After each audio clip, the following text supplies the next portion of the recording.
নমস্কার বন্ধুরা, আমি অ্যাস্ট্রোলজার সৌরভ। আপনাদের সবাইকে আমার চ্যানেলে স্বাগত জানাচ্ছি।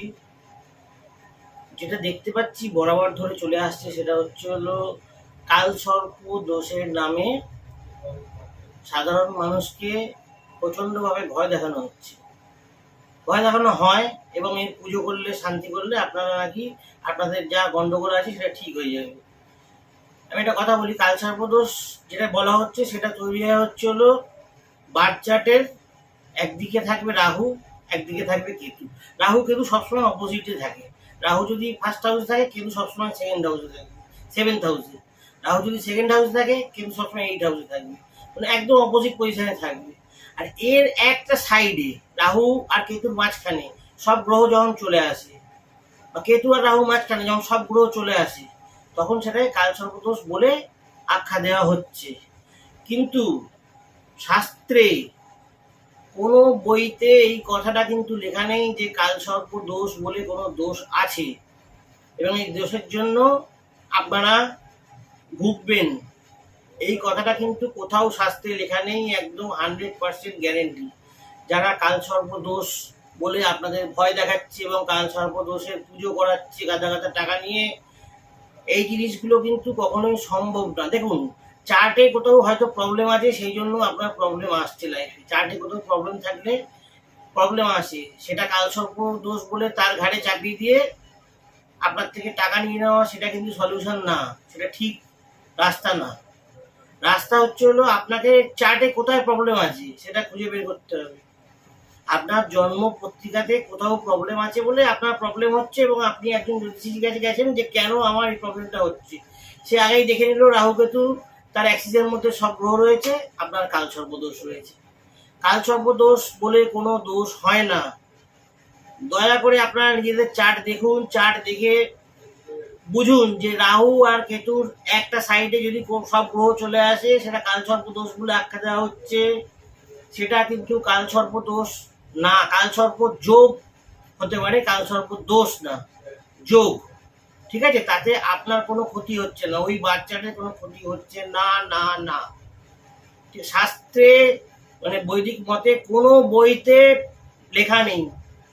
ঠিক আছে, এবার যারা অ্যাডভান্স অ্যাস্ট্রোলজার তারা নিজেরা যদি এই জিনিসটাকে তৈরি করে থাকে, সেই জিনিসটা কিন্তু মানুষের জন্য ক্ষতিকারক এবং ভুল। মানুষকে ভয় দেখিয়ে গাদা গাদা টাকা খরচা করিয়ে পুজো করিয়ে কোনো এফেক্ট নেই, আমি আপনাকে বলে দিচ্ছি।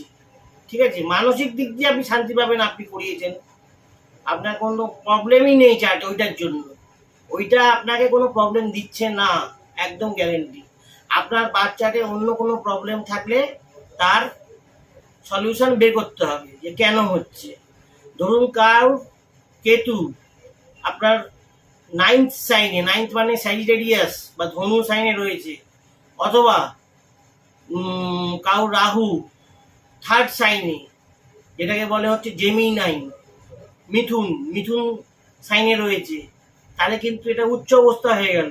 এবং দেখা গেল যে কেতু রয়েছে নাইন্থ সাইনে আর জেমিনাইতে অটোমেটিক রাহু চলে আসবে, আর এর সব সাইডে একটা গ্রহ চলে এলো, তখনই বলে দেবে আপনার কালসর্প দোষ। এখানে রাহু কেতু উচ্চ অবস্থায় চলে গেল, কালসর্প দোষের কোনো যোগই নেই। তার থেকে পত্রিকাটা নেবেন, নমস্কার করে চলে আসবেন।